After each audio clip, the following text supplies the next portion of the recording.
Buenas noches, comunidad del Clan Nocturno. Dejen su comentario aquí abajo diciendo qué hora marca su reloj y desde dónde nos están acompañando. Tampoco olviden dejar su like si están disfrutando de las historias. Prepárense, porque vamos a comenzar a contar historias que ocurrieron en Guadalajara. Ahora, mi nombre es Fernando, y nunca pensé que algún día estaría contando esta historia a alguien. Siempre he sido una persona escéptica, de esas que creen únicamente en lo que pueden ver y tocar. Trabajo como contador desde hace más de 20 años y mi vida siempre ha sido regida por la lógica de los números y la razón. Pero después de lo que pasó en el velorio de mi tía Eloísa, en Guadalajara, Jalisco, tuve que aceptar que existen cosas en este mundo que nuestra mente simplemente no logra explicar. Si estás leyendo este testimonio, es porque confío en que sabrás qué hacer con él. No sé si vas a creer lo que voy a contar, pero juro por la memoria de mi tía que cada palabra es verdad.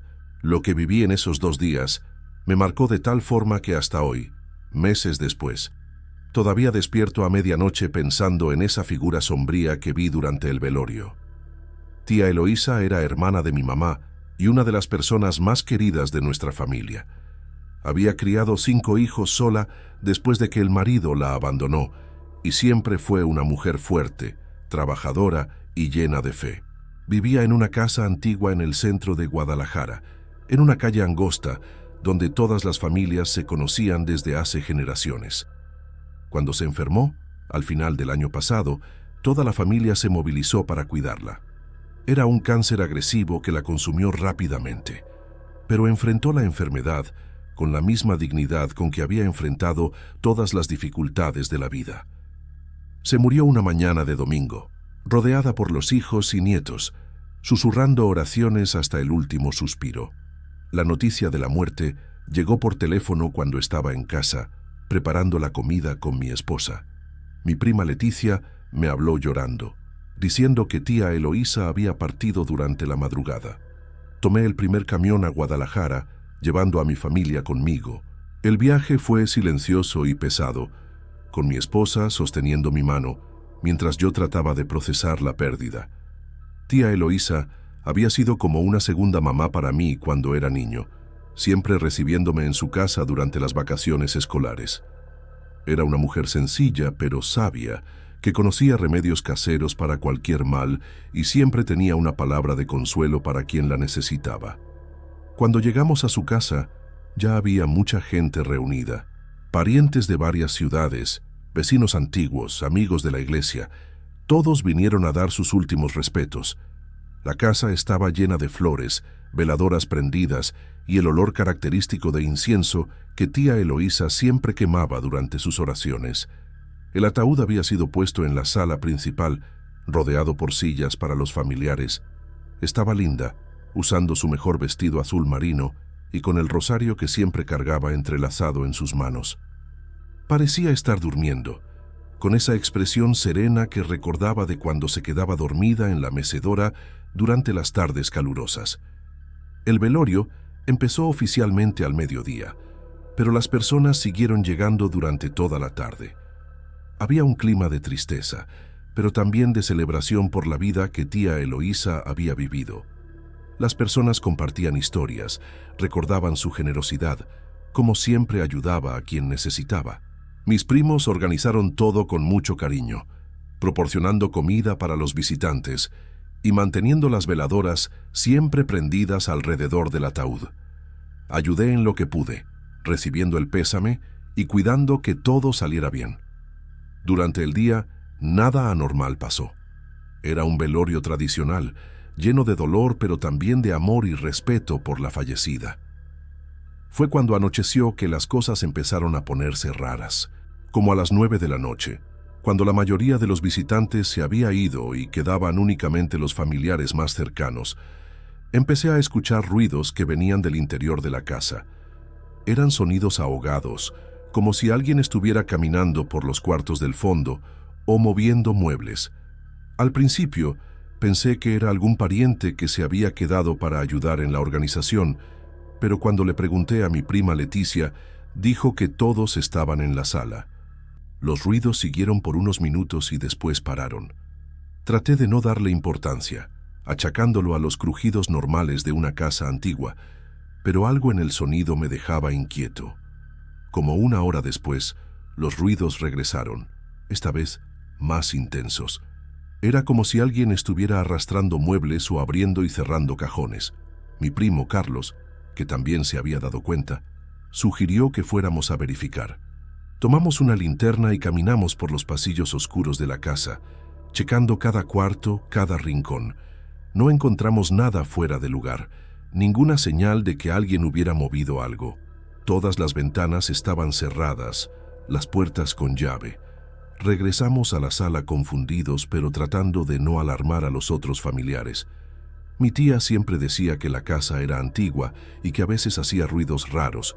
Entonces tratamos de convencernos de que era eso mismo.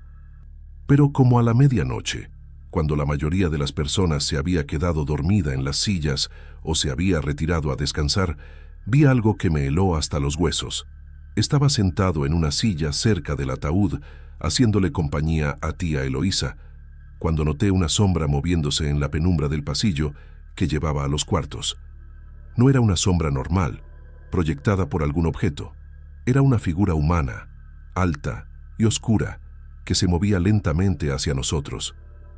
Mi corazón se disparó y parpadeé varias veces, pensando que era cansancio o un truco de la iluminación débil. Pero la figura seguía ahí, parada ahora en la entrada de la sala, como si estuviera observando el velorio. Le di un codazo a mi primo Carlos, que estaba dormitando en la silla de al lado, y le susurré que viera hacia el pasillo. Abrió los ojos, miró hacia donde señalaba y se puso pálido. «¿Estás viendo esto?», murmuró. Confirmé con la cabeza, aliviado de no estar imaginando cosas. La figura permaneció ahí por unos minutos, inmóvil, como si estuviera dando sus últimos respetos. No lográbamos distinguir características específicas. Era como una silueta humana hecha de sombra densa, sin cara definida o ropa visible, pero había algo familiar en esa presencia, algo que no lográbamos identificar, pero que nos dejaba más curiosos que asustados. Traté de despertar a otros familiares discretamente, pero cuando miraron hacia donde indicábamos, la figura había desaparecido. Algunos pensaron que estábamos viendo cosas por el cansancio y la emoción, pero Carlos y yo sabíamos lo que habíamos visto. Pasamos el resto de la madrugada en vigilia, observando cada sombra, cada movimiento. La figura no apareció otra vez, pero seguimos escuchando los ruidos que venían del interior de la casa. Pasos suaves, puertas abriéndose y cerrándose, como si alguien estuviera caminando por los cuartos donde tía Eloísa había pasado toda la vida. Era como si toda la casa se estuviera despidiendo de ella, o como si ella estuviera haciendo una última ronda por los lugares que más amaba. A la mañana siguiente, durante el desayuno, mi prima Leticia comentó algo que me dejó aún más intrigado. Dijo que durante la noche había soñado con su papá, mi tío Ramón, que había muerto hace más de 15 años. En el sueño, estaba en la casa, caminando por los pasillos y diciendo que había regresado para buscar a Eloísa. Cuando contó esto, otros familiares también relataron sueños similares. Algunos vieron parientes ya fallecidos, otros sintieron presencias familiares durante la noche.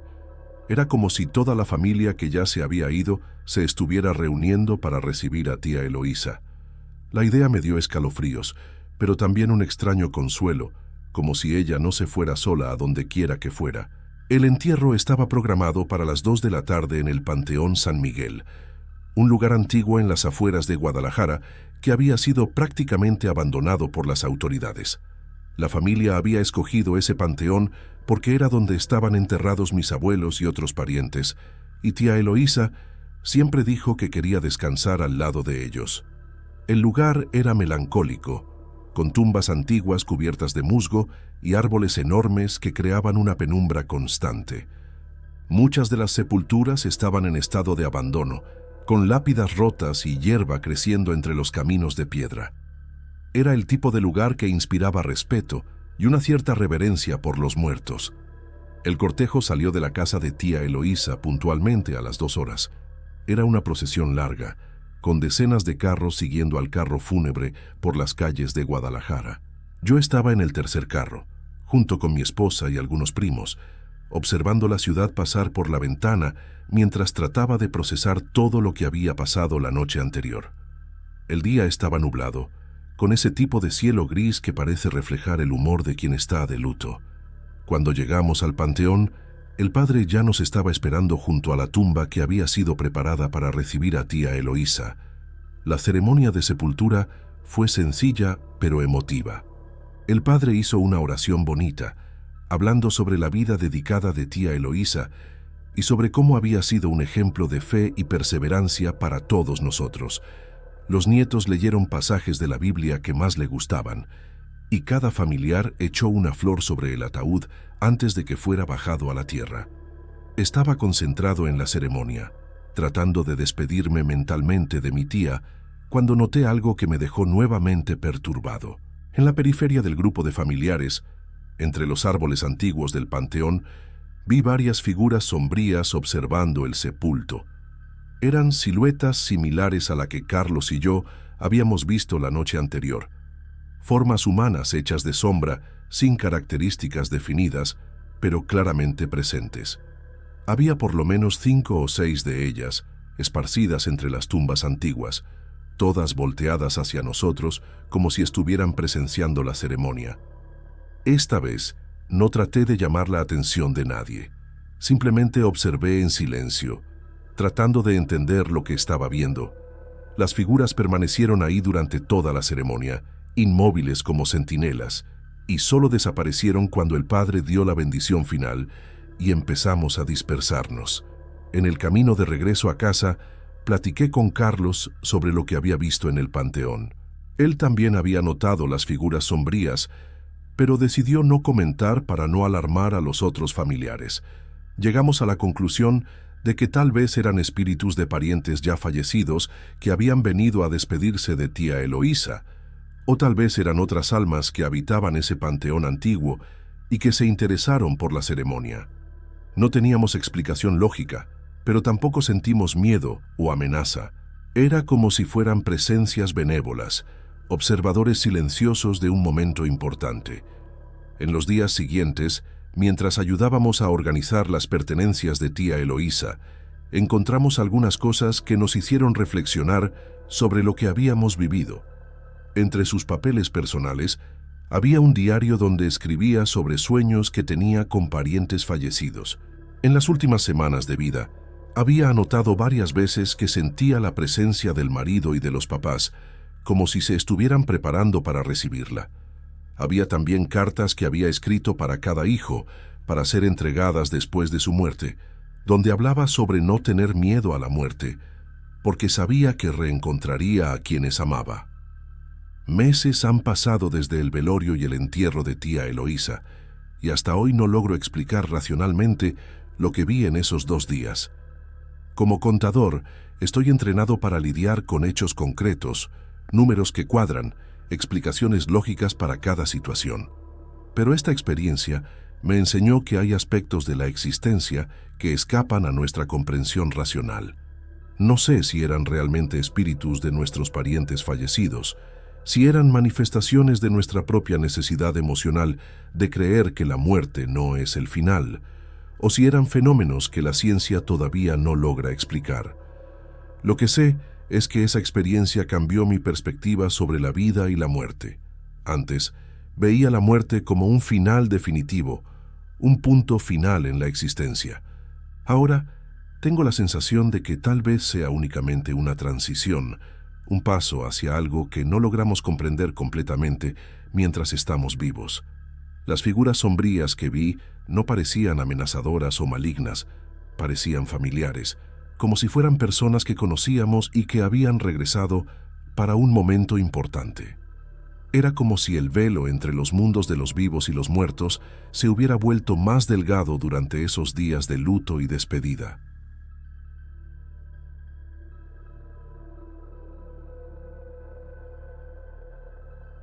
Mi familia siempre ha sido muy religiosa, y cuando mi vicio en drogas se salió de control, decidieron que estaba poseído por demonios. Tenía 22 años en esa época y vivía en Guadalajara, Jalisco. Había empezado con marihuana en la adolescencia, después pasé a cosas más pesadas, y cuando mis papás descubrieron que estaba usando cocaína, entraron en desesperación total. Intentaron de todo: internación, terapia, grupos de apoyo, pero nada funcionaba. Siempre regresaba a las drogas después de algunos meses limpio. Fue cuando una vecina comentó sobre un padre que hacía exorcismos y había curado a varias personas con problemas parecidos al mío. Mis papás se emocionaron con la idea y programaron una consulta. Yo no creía en eso, pero estaba tan desesperado que acepté intentar cualquier cosa. Además, mis papás dijeron que si no iba, me echarían de la casa definitivamente. La casa del padre estaba en un barrio más alejado de la ciudad, en una calle medio aislada. Era una construcción antigua, de 2 pisos, con un jardín grande enfrente. Cuando llegamos ahí, el padre Hernández nos recibió en la puerta. Era un hombre de unos 60 años, flaco, con ojos muy penetrantes y una voz grave. Usaba sotana negra y tenía un crucifijo grande colgado en el pecho. La casa por dentro estaba bien oscura, con las cortinas siempre cerradas y veladoras prendidas en varios rincones. Tenía crucifijos colgados en todas las paredes, imágenes de santos y un olor fuerte de incienso que me daba un poco de náusea.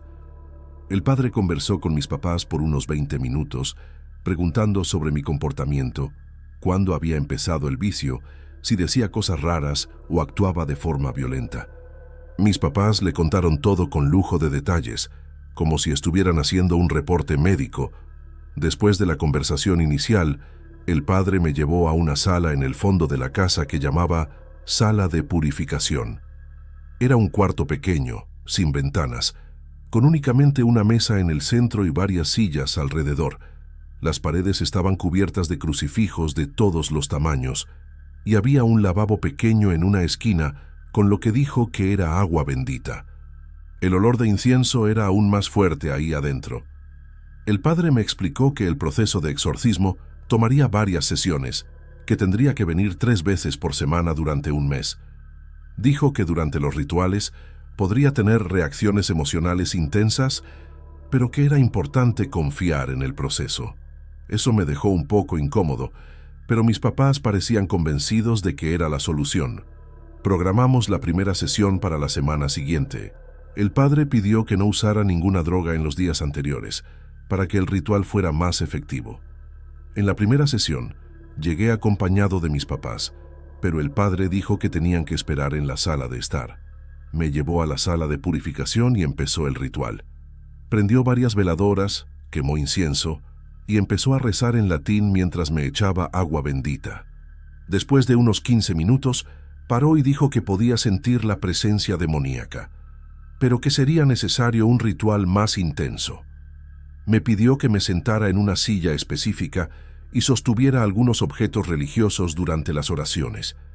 Siguió rezando y diciendo comandos en latín, mandando a los demonios salir de mi cuerpo. Me sentía ridículo ahí, pero traté de mantener la mente abierta. Después de una hora, paró y dijo que había logrado expulsar algunos demonios menores, pero que los principales todavía estaban ahí. Programó la siguiente sesión y me dejó ir. En las sesiones siguientes, el ritual se fue poniendo más raro. El padre empezó a hacerme preguntas muy personales sobre mi vida sexual, mis pensamientos más íntimos y cosas que nunca le había contado a nadie. Decía que necesitaba conocer todos mis pecados para poder expulsar a los demonios específicos que atraían. También empezó a usar objetos de metal que decía que estaban benditos, tocando ligeramente mi piel durante las oraciones. Al principio pensé que era parte del ritual, pero empezó a molestarme la forma como lo hacía. Mis papás escuchaban las oraciones desde la sala de estar, pero no podían ver lo que realmente pasaba durante las sesiones. El padre siempre decía que estábamos haciendo progreso, que mientras más incómodo me sintiera, más demonios estaban siendo expulsados. Durante una de las sesiones, el padre hizo una pausa para buscar más agua bendita. Mientras estaba fuera de la sala, escuché un ruido que venía del jardín. Miré por la rendija de la puerta y vi a un niño de unos 8 o 9 años arrodillado en el jardín, rezando solo. Estaba de espaldas a mí, pero se podía ver que usaba ropa sencilla y estaba descalzo. Me pareció raro que un niño estuviera ahí a esa hora, principalmente rezando solo en el jardín. Cuando el padre regresó, le pregunté sobre el niño, pero dijo que debía estar viendo cosas, que a veces el estrés del exorcismo creaba alucinaciones. Dijo que no le pusiera atención a esas visiones y siguió el ritual. Pero estaba seguro de que había visto a un niño real en el jardín. No era ninguna alucinación. En las sesiones siguientes, siempre veía al mismo niño en el jardín durante las pausas. Siempre estaba arrodillado, rezando, como si fuera una rutina diaria. Empecé a poner más atención y me di cuenta de que siempre aparecía a la misma hora, cuando el padre salía a buscar algo. Era como si supiera exactamente cuándo podía estar en el jardín sin ser visto. Una vez, logré ver su cara cuando se volteó. Era un niño moreno, flaco, con ojos grandes y tristes. Parecía asustado, como si tuviera miedo de algo. Cuando nuestras miradas se cruzaron por un segundo, rápidamente volvió a rezar y bajó la cabeza. Me quedé curioso sobre quién era ese niño y por qué siempre estaba ahí. El padre nunca había mencionado tener familia o hijos viviendo en la casa. Durante una sesión, el padre tuvo que contestar una llamada urgente y salió de la sala por unos minutos. Aproveché la oportunidad y salí de la sala despacio, yendo hasta el jardín donde siempre veía al niño. Estaba ahí, arrodillado como siempre, pero esta vez logré acercarme a él. Cuando me vio, se asustó y trató de levantarse para huir. Le dije que se quedara tranquilo, que solo quería platicar. Le pregunté cómo se llamaba y si vivía ahí en la casa. Me dijo que se llamaba Miguel y que vivía ahí con el padre, pero que no podía hablar conmigo porque el padre se lo había prohibido. Dijo que siempre que el padre estaba haciendo su trabajo, él tenía que quedarse en el jardín rezando para que todo saliera bien. Le pregunté si Miguel era hijo o pariente del padre, pero movió la cabeza y dijo que el padre lo cuidaba desde pequeño. Miguel me contó que sus papás habían muerto cuando era muy pequeño y que el padre lo había acogido. Pero cuando le pregunté cuánto tiempo llevaba viviendo ahí, Miguel se confundió y no supo responder bien. Dijo que no se acordaba de otro lugar, que siempre había vivido en esa casa. Le pregunté por qué tenía que quedarse escondido y dijo que el padre le decía que las personas no entenderían el trabajo que hacían ahí, que era mejor que nadie supiera de él. Miguel parecía un niño muy triste y asustado, como si viviera con miedo constante. Cuando escuché pasos que venían de la casa, le dije que volviera a rezar y corrí de regreso a la sala. Logré regresar antes de que el padre volviera, pero me quedé pensando en la conversación durante el resto de la sesión. Cuando el padre regresó de la llamada, parecía desconfiado. Preguntó si había salido de la sala y le dije que no, pero se quedó viéndome de forma rara, como si supiera que algo había pasado. Siguió el ritual, pero estaba más tenso de lo normal. Empezó a hacer preguntas más directas sobre mi vida, como si estuviera probando si estaba siendo honesto con él. Cuando la sesión terminó, me acompañó hasta la sala de estar donde mis papás estaban esperando. Habló con ellos en privado por unos minutos y después dijo que sería necesario intensificar el tratamiento. Programó sesiones diarias para la semana siguiente, diciendo que era la fase final del proceso. Mis papás se pusieron contentos con la noticia, pero yo empecé a desconfiar de toda la situación. En la siguiente sesión, decidí preguntarle directamente al padre sobre Miguel. Dije que había visto a un niño en el jardín y quería saber quién era. El padre se puso visiblemente molesto y dijo que estaba mintiendo, que no había ningún niño en su casa. Dijo que estaba tratando de desviar la atención del exorcismo creando historias, y que esa era una táctica común cuando las personas no querían enfrentar sus problemas. Insistió en que estaba teniendo alucinaciones y que eso probaba que todavía estaba muy dependiente de las drogas. Dijo que sería necesario un ritual aún más intenso para romper esa resistencia. En esa sesión, se puso más agresivo verbalmente, gritando más fuerte durante las oraciones y haciéndome preguntas cada vez más invasivas sobre mi vida personal. Después de esa sesión, me quedé determinado a descubrir la verdad sobre Miguel. Empecé a llegar más temprano a las sesiones, con la esperanza de encontrar al niño antes de que el padre me viera. En una de esas veces, logré hablar con Miguel otra vez. Esta vez, estaba más nervioso y dijo que el padre se había puesto muy enojado después de nuestra última conversación. Le pregunté por qué tenía miedo, y Miguel me enseñó los brazos. Tenían algunas marcas raras, como pequeñas quemaduras viejas. Dijo que el padre hacía eso cuando se portaba mal o hacía preguntas que no debía. Miguel me contó que siempre que el padre traía personas para hacer el trabajo, él tenía que quedarse escondido y rezar para que todo saliera bien. Dijo que a veces escuchaba gritos que venían de la sala donde el padre trabajaba. Le pregunté a Miguel desde cuándo el padre le hacía esas marcas y dijo que siempre había sido así, desde que se acordaba. Dijo que el padre le decía que era para purificar su alma, que había nacido con pecados y necesitaba ser limpiado. Miguel me contó que a veces escuchaba conversaciones raras que venían de la sala donde el padre hacía el trabajo y que después algunas personas nunca regresaban. Le pregunté si sabía qué pasaba con esas personas, pero dijo que el padre nunca le explicaba, solo decía que habían sido purificadas y enviadas a un lugar mejor. Cuando escuché pasos acercándose, le dije a Miguel que se quedara callado y regresé a la sala. Esta vez, logré volver antes de que el padre llegara, pero me quedé muy perturbado con lo que había escuchado. Esa noche, no pude dormir pensando en lo que Miguel me había contado. Las marcas en su brazo eran muy raras, y la forma como hablaba del padre me preocupaba. Empecé a sospechar que eso no era un exorcismo real, sino algún tipo de abuso. Investigué en internet sobre exorcismos verdaderos y descubrí que no involucraban lastimaduras físicas o aislamiento de niños. Empecé a entender que el padre Hernández no era un exorcista legítimo, sino alguien que se aprovechaba de la desesperación de las familias para hacer cosas cuestionables. Pensé en contarles a mis papás, pero sabía que no me creerían. Estaban tan convencidos de que el padre me estaba ayudando que probablemente pensarían que estaba inventando historias para evitar el tratamiento. En la siguiente sesión, decidí confrontar al padre de forma más directa. Cuando empezó el ritual, le pregunté sobre las otras personas que había tratado antes que a mí. Le pregunté dónde estaban ahora, si realmente habían sido curadas. El padre se molestó y dijo que estaba siendo influenciado por la resistencia al tratamiento, que era normal cuestionar el proceso cuando estábamos llegando cerca de la curación. Pero insistí. Pregunté específicamente sobre Miguel y por qué tenía marcas raras en el brazo. El padre paró el ritual y me miró con una expresión que nunca había visto antes.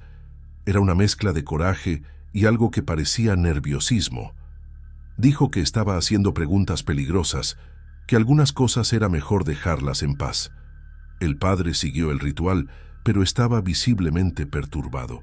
Empezó a hablar sobre obediencia y confianza, diciendo que cuestionar el proceso era una señal de que los demonios todavía estaban muy fuertes. Dijo que si seguía resistiendo, el tratamiento podría tomar mucho más tiempo. Cuando la sesión terminó, me acompañó hasta mis papás y dijo que estaba teniendo una reacción de resistencia al tratamiento, que era normal, pero preocupante. Dijo que sería necesaria una pausa de algunos días para que reflexionara sobre mi compromiso con el proceso. Les advirtió a mis papás que no creyeran en cualquier cosa negativa que pudiera decir sobre el tratamiento en los próximos días. Durante los días de pausa, traté de convencer a mis papás de que algo estaba mal con el padre Hernández. Les conté sobre Miguel y sobre las marcas raras que había visto en su brazo, pero creyeron en la explicación del padre, de que estaba resistiendo al tratamiento. Dijeron que era exactamente eso lo que el padre había predicho, que trataría de sabotear el proceso cuando estuviéramos cerca de la curación. Decidí que tendría que descubrir más sobre la situación antes de poder convencer a alguien. Regresé a la casa del padre una tarde, cuando sabía que no estaría. La casa estaba cerrada, pero logré entrar por el jardín de atrás. Busqué a Miguel y lo encontré en un cuartito pequeño en el fondo de la casa. Esta vez, Miguel estaba más dispuesto a platicar, tal vez porque estábamos lejos del padre. Dijo que tenía miedo porque el padre se había puesto muy enojado después de nuestra última conversación. Le pregunté si sabía más detalles sobre lo que pasaba con las personas que venían al tratamiento. Miguel se quedó callado por un rato.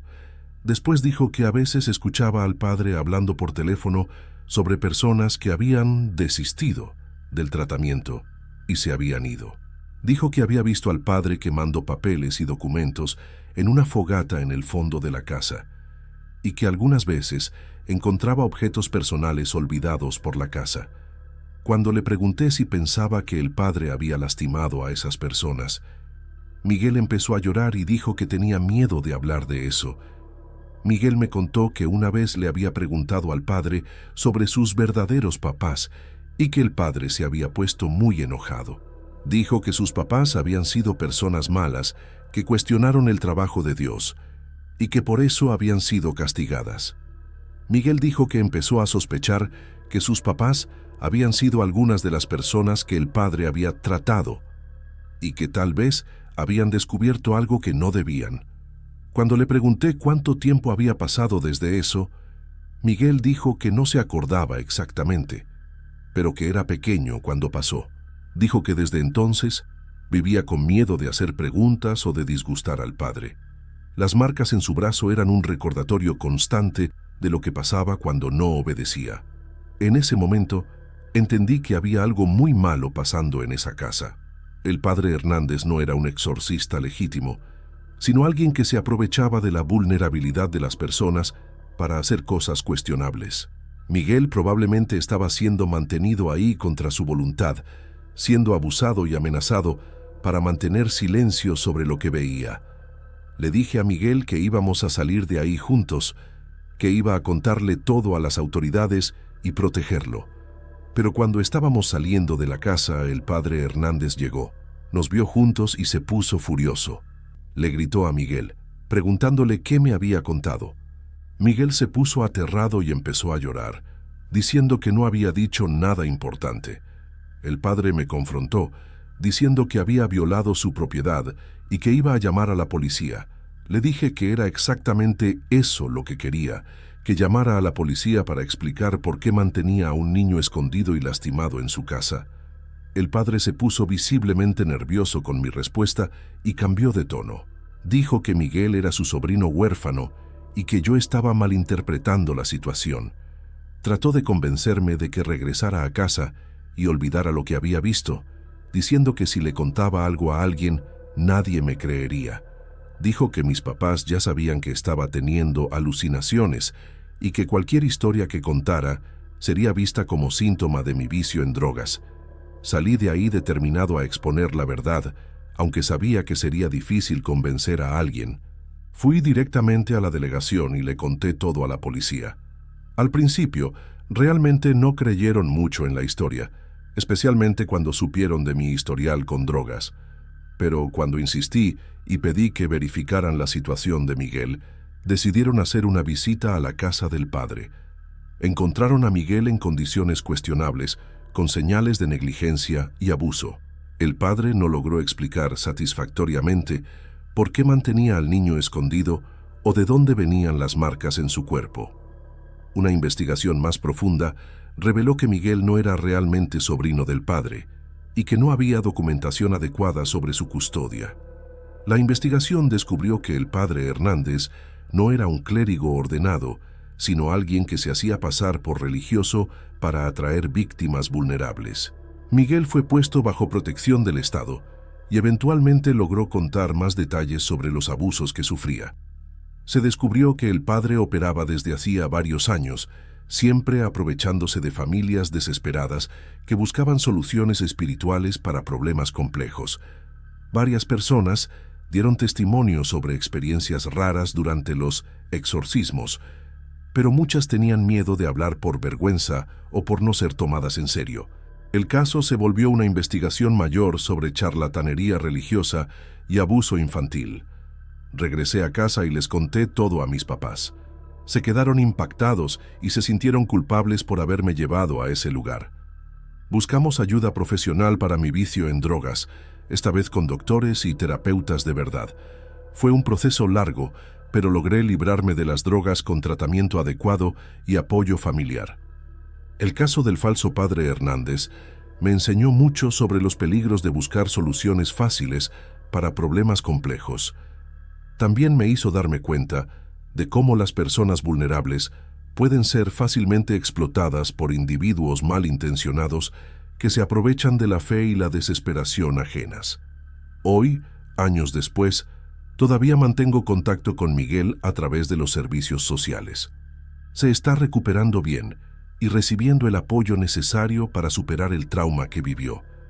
A veces platicamos sobre esa experiencia y siempre dice que se siente agradecido de que haya aparecido en su vida en ese momento. Yo también me siento agradecido por haber descubierto la verdad a tiempo, no solo para ayudar a Miguel, sino para impedir que otras personas fueran engañadas y abusadas. Mi vicio en drogas terminó siendo tratado con métodos científicos comprobados, y hoy trabajo ayudando a otras personas que pasan por problemas similares. Siempre cuento mi historia como una alerta sobre los peligros de buscar soluciones sobrenaturales para problemas que necesitan ayuda profesional calificada.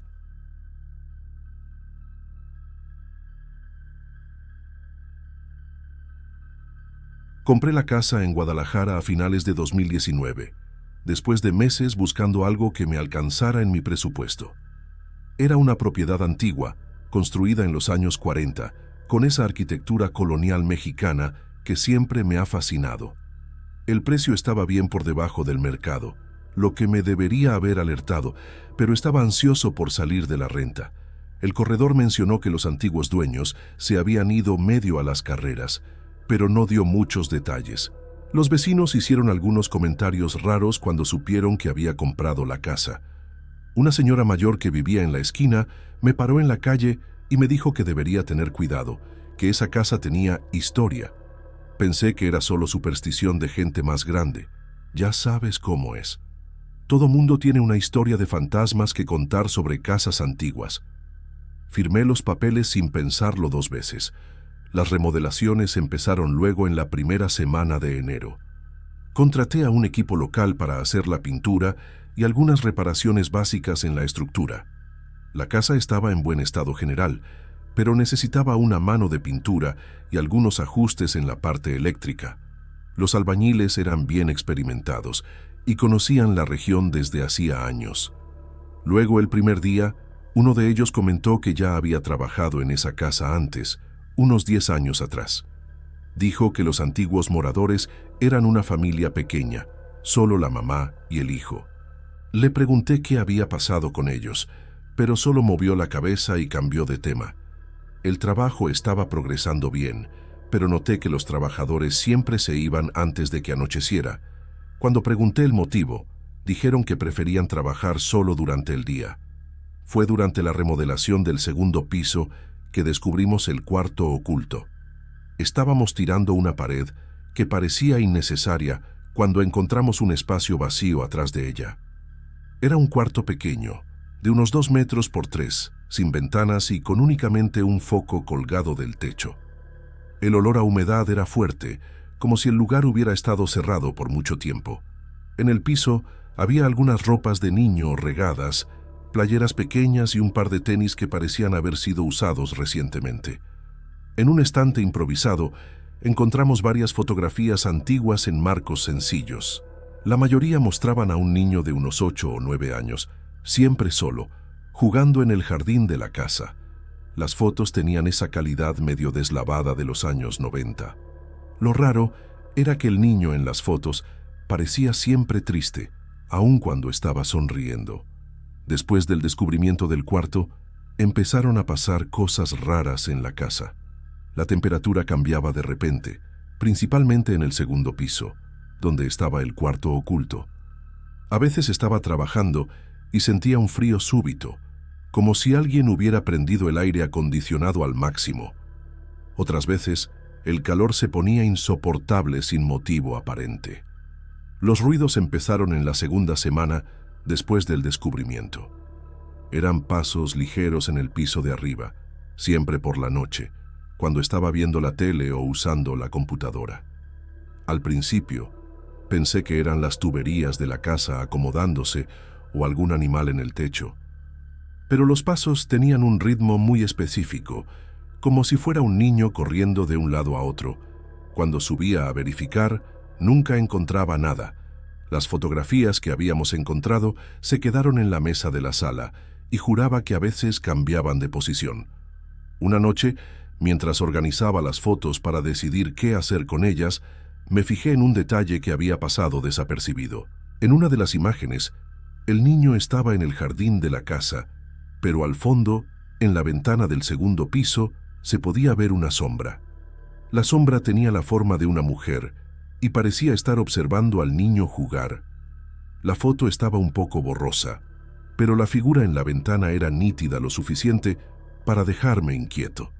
Tomé una lupa para examinar mejor y confirmé que realmente había alguien ahí. Lo raro era que en todas las otras fotos el niño aparecía solo, como si no hubiera nadie más en la casa. Empecé a preguntarme quién había tomado esas fotos, ya que aparentemente solo vivían el niño y la mamá en la casa. Esa noche, guardé todas las fotografías en una caja y la puse en el closet del cuarto. Ya no quería verlas regadas por la casa. Los sueños empezaron luego después de que guardé las fotos. Todas las noches soñaba con el niño de las fotografías, pero aparecía más grande, como si hubiera crecido.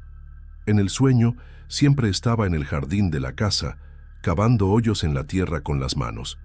A veces me veía directamente y movía los labios, como si estuviera tratando de decirme algo, pero nunca lograba escuchar qué era. El sueño siempre terminaba de la misma forma. El niño señalaba hacia una esquina específica del jardín y después desaparecía. Despertaba sudado y con una sensación rara, como si alguien hubiera estado en el cuarto conmigo durante la noche. Los sueños eran tan vívidos que lograba recordar cada detalle cuando despertaba. Durante el día, evitaba ver hacia el jardín por la ventana del cuarto, principalmente hacia la esquina que el niño siempre señalaba en los sueños, pero la curiosidad me estaba matando. Después de una semana teniendo el mismo sueño todas las noches, decidí investigar el jardín. Era un sábado por la mañana, y el sol estaba fuerte, lo que me daba más valor para mover la tierra. Tomé una pala del cuarto de atrás y fui directo a la esquina que el niño señalaba en los sueños. La tierra ahí estaba más suave que en el resto del jardín, como si hubiera sido movida recientemente. Empecé a cavar despacio, sin saber bien qué estaba buscando. Después de unos 20 minutos, la pala pegó en algo duro. Era una piedra pequeña, del tamaño de un ladrillo, con algunas palabras grabadas. Limpié la tierra y logré leer: Miguel, 1998-2006. Debajo de la piedra había un hoyo pequeño, donde encontré algunos juguetes enterrados, un carrito de plástico, algunos soldaditos y un cuaderno escolar con el nombre Miguel en la portada. Las páginas estaban manchadas por la humedad, pero se podían ver algunos dibujos de niño. Esa tarde, fui hasta la biblioteca municipal para investigar sobre la historia de la casa. La bibliotecaria era una señora simpática que conocía bien la región y me ayudó a encontrar algunos registros antiguos. Descubrí que la casa había pertenecido a la familia Herrera desde los años 80. Rosa Herrera se había mudado ahí con su hijo Miguel después de separarse del marido. Según los registros, Miguel había muerto en 2006, a los 8 años, víctima de una enfermedad respiratoria grave. Rosa siguió viviendo en la casa hasta 2009, cuando se mudó a otro estado. La casa se quedó vacía por algunos años antes de ser vendida a una familia que vivió ahí únicamente 2 años. Después de eso, pasó por varios propietarios, pero nadie se quedaba mucho tiempo. El último morador antes que yo se había ido después de únicamente 6 meses. La bibliotecaria comentó que siempre escuchó historias raras sobre esa casa, pero nunca les dio mucho crédito. Después del descubrimiento sobre Miguel, las manifestaciones en la casa se intensificaron drásticamente. Los pasos en el segundo piso se volvieron más frecuentes y más fuertes, como si fueran de una persona adulta corriendo. Los cambios de temperatura pasaban varias veces al día, y a veces Veía mi propio aliento cuando estaba dentro de casa, aún con el calor de afuera. Las puertas empezaron a azotarse solas, principalmente la del cuarto donde encontramos el cuarto oculto. Por la noche, escuchaba el sonido de juguetes siendo arrastrados por el piso de arriba. Una mañana, encontré todos los juguetes que había desenterrado regados por la sala, como si alguien hubiera jugado con ellos durante la madrugada. Las fotografías de Miguel aparecían en lugares diferentes de la casa, aún después de que las había guardado en el closet. Era como si alguien estuviera tratando de enseñarme algo, pero no lograba entender qué. Fue un jueves por la noche que vi a Miguel por primera vez. Estaba en la cocina preparando la cena cuando sentí que alguien me observaba. Me volteé despacio y ahí estaba, parado en la entrada de la sala, viéndome con esos ojos tristes de las fotografías. Parecía tener la misma edad de las fotos, unos 8 años, y usaba una de las playeras que encontramos en el cuarto oculto. Nos quedamos viendo por unos segundos y no lograba moverme ni hablar. No parecía espantoso, únicamente muy triste y solitario. Traté de decir algo, pero cuando abrí la boca, desapareció. Mi corazón estaba latiendo tan fuerte que tuve que sentarme en la silla de la cocina para calmarme. Esa noche no logré dormir. Me quedé en la sala hasta que amaneció, esperando que apareciera otra vez. Sabía que no había sido mi imaginación, realmente estaba ahí. Decidí buscar ayuda de alguien que entendiera de estos asuntos. Una amiga me recomendó a una médium que atendía en la ciudad, una señora llamada Esperanza, que tenía buena reputación en la región. Programé una consulta y le expliqué toda la situación. Esperanza vino hasta la casa una tarde de sábado, trajo algunas veladoras y dijo que iba a tratar de hacer contacto con Miguel para entender qué quería. La sesión duró casi 2 horas, pero no dio resultado. Según ella, había una presencia muy fuerte en la casa, pero no lograba establecer comunicación. Miguel parecía estar atorado por algún motivo que no lograba identificar. Esperanza dijo que a veces los espíritus se quedan ligados a un lugar por algún trauma o porque tienen algo importante que resolver. Me recomendó que tratara de platicar directamente con él, en caso de que apareciera otra vez. Salió de la casa diciendo que regresaría en otra ocasión, pero nunca más la vi. Después de la visita de la médium, las cosas empeoraron mucho. Miguel empezó a aparecer con más frecuencia, pero ahora parecía agitado y a veces hasta agresivo. Los objetos de la casa empezaron a moverse solos. Platos volaban del fregadero, libros se caían de los estantes, y una vez la televisión se prendió y apagó sola varias veces seguidas. El sonido de los pasos en el segundo piso se volvió ensordecedor, como si hubiera varias personas corriendo al mismo tiempo. Una noche, desperté con el ruido de muebles siendo arrastrados en el piso de arriba. Cuando subí a ver qué estaba pasando, encontré todos los muebles del cuarto principal amontonados en el centro del cuarto. Era físicamente imposible que un niño hubiera hecho eso solo.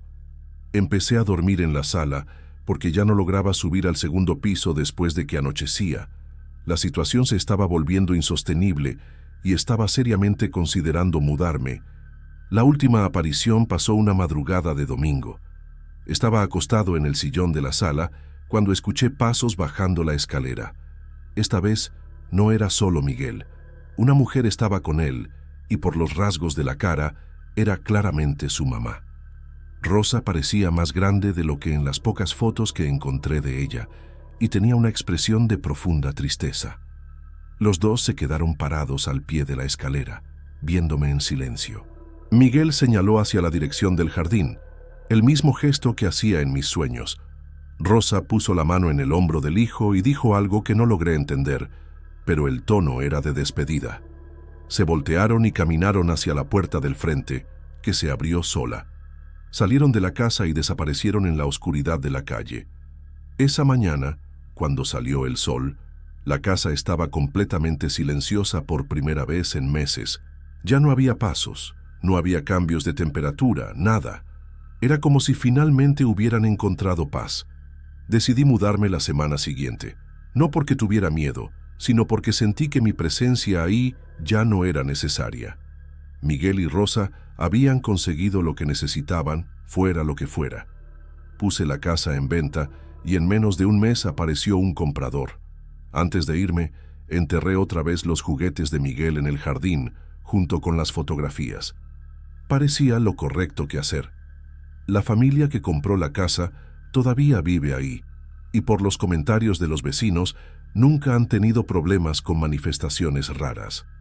A veces paso por la calle cuando ando en la región, y la casa se ve normal, con niños jugando en el jardín y ropa en el tendedero.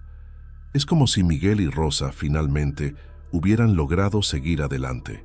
Yo también seguí con mi vida, pero nunca olvidé esos meses en Guadalajara. Fue una experiencia que cambió completamente mi perspectiva sobre muchas cosas en las que no creía antes.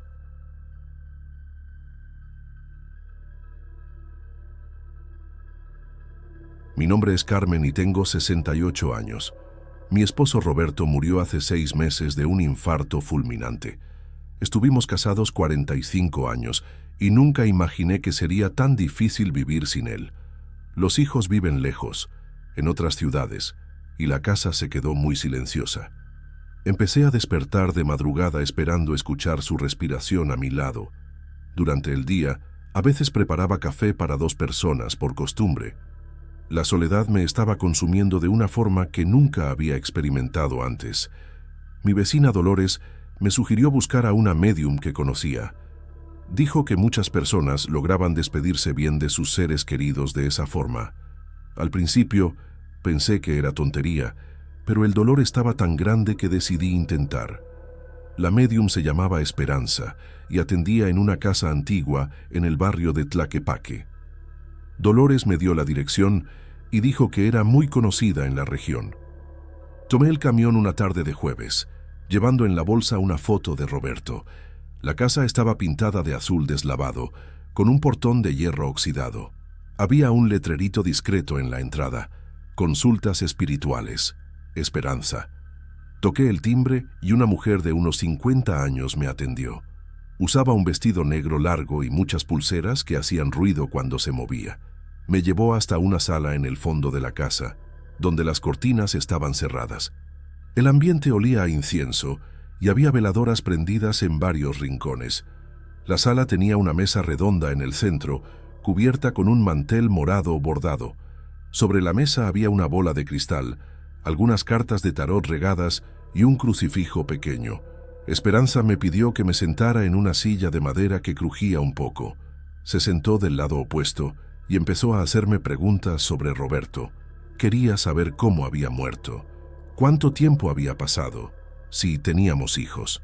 Respondí todo con cuidado, enseñando la foto que había llevado. Sostuvo la foto entre las manos y cerró los ojos por unos minutos. Dijo que podía sentir su presencia y que estaba bien del otro lado. Eso me dio una sensación rara, medio de alivio y medio de desconfianza. Mientras platicábamos, empecé a escuchar voces de niña que venían del patio. Esperanza no parecía molestarse con el ruido. Entonces imaginé que era normal. Por la rendija de la cortina, logré ver a una niña de unos 8 o 9 años jugando sola. Tenía cabello oscuro amarrado en 2 trenzas y usaba un vestido rojo medio deslavado. Estaba jugando con algunos gatos que corrían detrás de una pelotita de papel. La niña se reía bajito y les hablaba a los animales como si fueran personas. Me pareció tierno y me acordé de mi nieta cuando era pequeña. Esperanza notó que estaba viendo y cerró la cortina completamente. Dijo que necesitábamos más concentración para el ritual.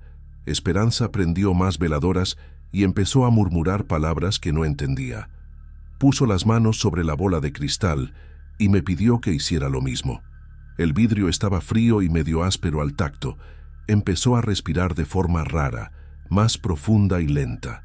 De repente, su voz cambió completamente, volviéndose más grave y ronca.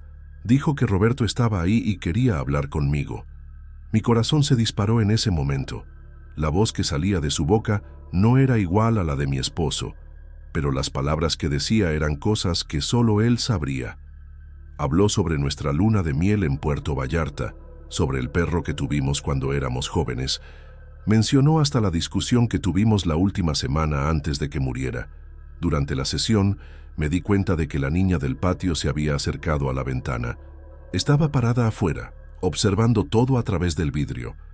Sus ojos estaban fijos en Esperanza y tenía una expresión seria en la cara. No parecía asustada, sino preocupada o desconfiada. La médium siguió hablando con la voz alterada, diciendo que Roberto me amaba y que debía seguir adelante. Dijo también que estaba preocupado por mí y que necesitaba cuidar mejor mi salud. Eran cosas que cualquier persona podría decir, pero en ese momento me emocioné mucho. Empecé a llorar y a hacer preguntas al supuesto espíritu de mi esposo. La niña siguió ahí en la ventana, observando cada movimiento. Esperanza dijo que Roberto quería que trajera algunas cosas personales de él en la siguiente sesión. Habló de que objetos con su energía ayudarían en el contacto. Pidió específicamente el reloj que usaba, la argolla de matrimonio y tal vez alguna ropa que todavía tuviera su olor. Dijo que con esos objetos el contacto sería más fuerte y claro. También mencionó que debería traer algo de dinero para comprar veladoras especiales e inciensos importados. Habló de que eran materiales caros, pero necesarios para mantener la conexión espiritual. En ese momento, la niña tocó ligeramente el vidrio de la ventana. Esperanza se molestó y le gritó que se fuera de ahí. Su voz regresó a la normalidad inmediatamente.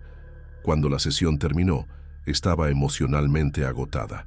Esperanza me cobró 200 pesos y programó otro encuentro para la semana siguiente. Dijo que debería venir siempre a la misma hora para mantener la energía. Mientras me acompañaba hasta la puerta, la niña apareció en el pasillo. Esperanza la presentó rápidamente como su nieta, que estaba pasando unos días con ella. La niña me saludó educadamente, pero sus ojos siguieron serios. Tenía una expresión muy madura para su edad. Esperanza parecía nerviosa con su presencia y luego la mandó a jugar a otro lugar. Salí de ahí con sentimientos confusos, entre esperanza y desconfianza. La semana siguiente, regresé a la casa de Esperanza llevando el reloj de Roberto y su argolla. También traje 300 pesos, como había pedido. La niña estaba otra vez en el patio, pero esta vez se acercó a mí antes de que entrara a la casa. Me miró con esos ojos serios y dijo bajito que su abuela no era una persona buena. Me sorprendí con el comentario y le pregunté qué quería decir. Solo movió la cabeza y dijo que debería tener cuidado. Esperanza apareció en la puerta en ese momento y llamó a la niña con voz áspera.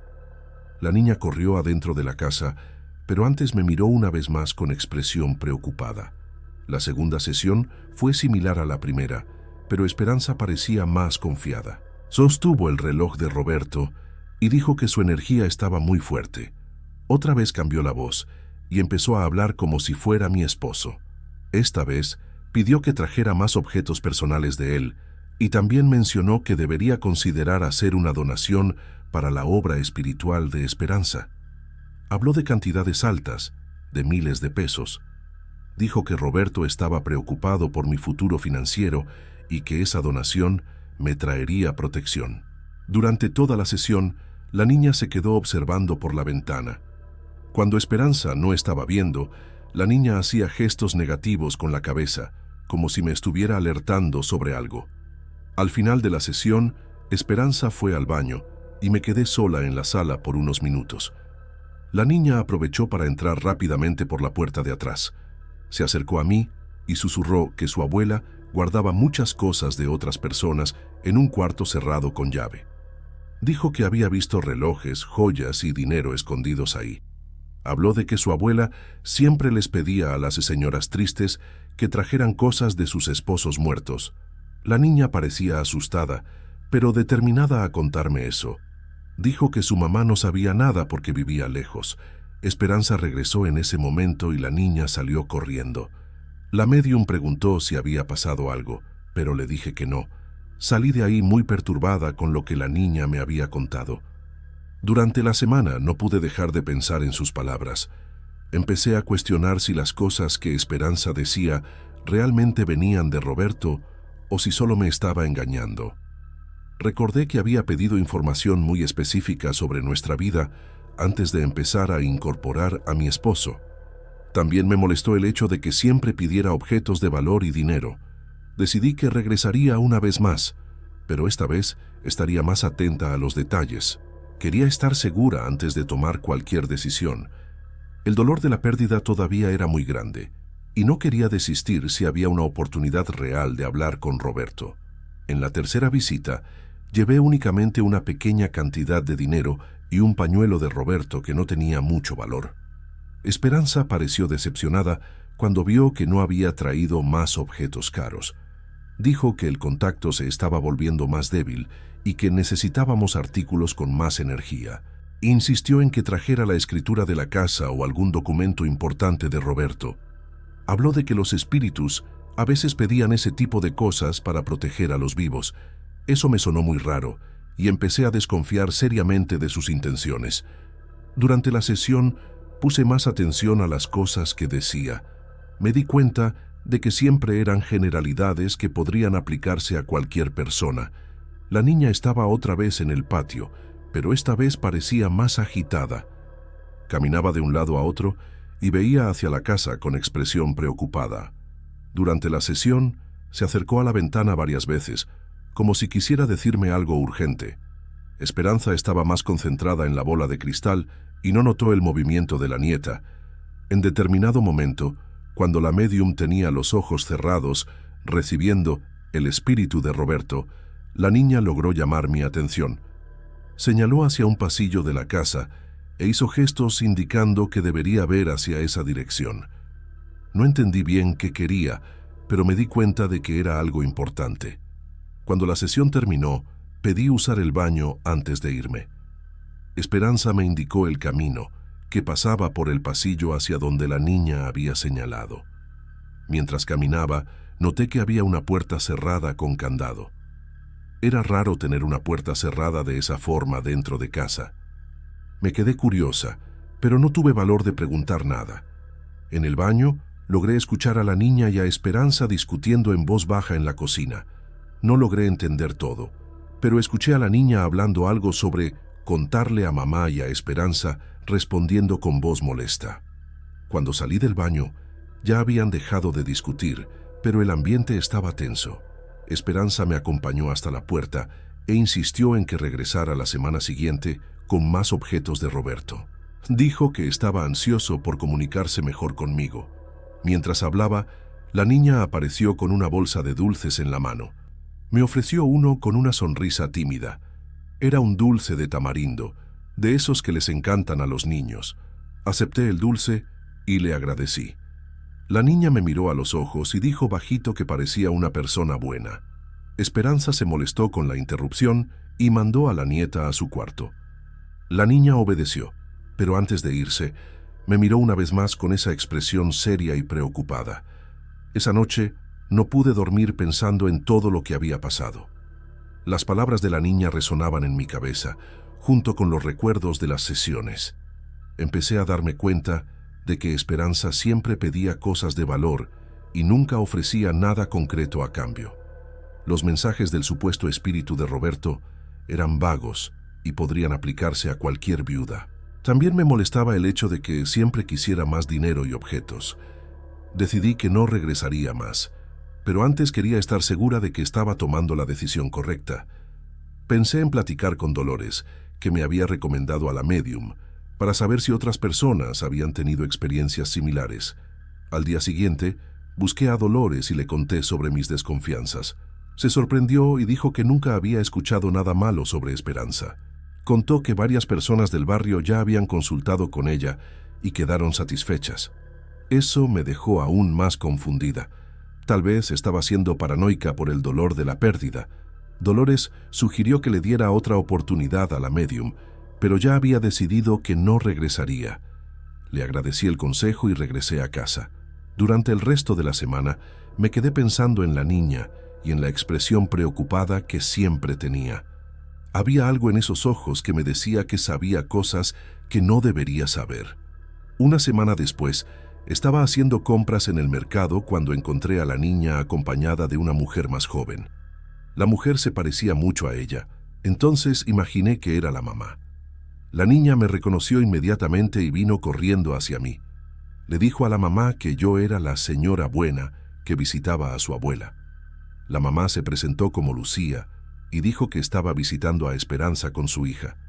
Platicamos un poco y mencionó que estaba preocupada por algunos comentarios raros que la hija había hecho sobre la abuela. Dijo que la niña hablaba cosas sobre objetos escondidos y personas tristes que visitaban la casa. Lucía pensaba que eran fantasías de niña, pero estaba empezando a preocuparse. Aproveché la oportunidad para contarle a Lucía sobre mis experiencias con Esperanza. Le hablé sobre las peticiones constantes de dinero y objetos de valor y sobre las sospechas que había desarrollado. Lucía se puso muy seria y dijo que iba a investigar mejor la situación. La niña, que estaba escuchando nuestra conversación, se acercó y dijo que quería enseñarle algo a la mamá. Habló sobre el cuarto cerrado con llave en la casa de la abuela y sobre las cosas que había visto ahí adentro. Lucía se alarmó y dijo que iban a regresar a la casa de Esperanza inmediatamente. Preguntó si podría acompañarlas como testigo. Acepté, pues también quería aclarar la situación de una vez por todas. Llegamos a la casa de Esperanza al final de la tarde. Se sorprendió al ver a Lucía conmigo y preguntó qué estaba pasando. Lucía dijo que necesitaba platicar con ella sobre algunas cosas que la hija había contado. Esperanza trató de evadir, diciendo que los niños siempre inventan historias. Pero Lucía insistió y pidió ver el cuarto que siempre estaba cerrado con llave. Esperanza se negó, diciendo que era un espacio privado donde guardaba materiales de trabajo. La discusión se fue poniendo más tensa y la niña se escondió atrás de la mamá. Lucía amenazó con llamar a la policía si la mamá no abría el cuarto. Esperanza finalmente cedió, pero estaba visiblemente nerviosa. El cuarto estaba lleno de objetos personales de varias personas. Había relojes, joyas, fotografías, documentos y hasta dinero guardado en cajas. Esperanza trató de explicar que eran donaciones voluntarias de clientes satisfechos, pero Lucía no le creyó. Reconocí algunos objetos que otras viudas del barrio habían mencionado como desaparecidos. Había también una lista con nombres y direcciones de mujeres, junto con anotaciones sobre sus bienes y situación financiera. Era evidente que Esperanza se estaba aprovechando de la vulnerabilidad de personas enlutadas para robar sus pertenencias. Lucía dijo que iba a denunciar todo a las autoridades y empezó a fotografiar los objetos con el celular. Esperanza entró en desesperación y empezó a rogar que no la denunciáramos. Dijo que estaba pasando por dificultades financieras y que había empezado eso por necesidad. Prometió devolver todo y parar con las consultas, pero Lucía estaba determinada a hacer la denuncia. La niña se acercó a mí y dijo bajito que estaba feliz de que le hubiera creído. Habló de que había tratado de avisar a otras personas, pero nadie les hacía caso a los niños. Dijo que se sentía mal viendo a la abuela engañar a personas que estaban sufriendo. Esa niña valiente había sido la única en tratar de proteger a las víctimas de Esperanza, aún siendo solo una niña. Salimos de la casa y fuimos directo a la delegación a hacer la denuncia. Lucía llevó las fotos como prueba y yo di mi testimonio sobre los intentos de Esperanza de extorsionarme. La niña también contó lo que había visto y escuchado durante las visitas a la abuela. Los policías dijeron que ya habían recibido otras denuncias similares y que iban a investigar el caso. Algunas semanas después, supe que Esperanza había sido arrestada y que varios objetos fueron devueltos a sus verdaderas dueñas. Lucía me agradeció por haberle creído a la hija y por haber ayudado a exponer el fraude. La niña había salvado a muchas personas de ser engañadas por su propia abuela. Hoy, casi un año después, todavía pienso en esa experiencia con sentimientos mixtos. Por un lado, me siento tonta por haber creído en Esperanza y casi haber caído en su estafa. Por otro lado, me enorgullezco de haber confiado en los instintos de esa niña valiente. El dolor de la pérdida de Roberto todavía existe, pero aprendí a lidiar con él de forma más saludable. Busqué ayuda psicológica y me acerqué más a mis hijos y nietos. Nunca más busqué médiums o personas que prometen contacto con los muertos. Aprendí que la mejor forma de honrar la memoria de Roberto es viviendo bien y cuidando a las personas que todavía están aquí conmigo. El recuerdo de esa niña me enseñó que a veces las voces más importantes son las que menos esperamos escuchar.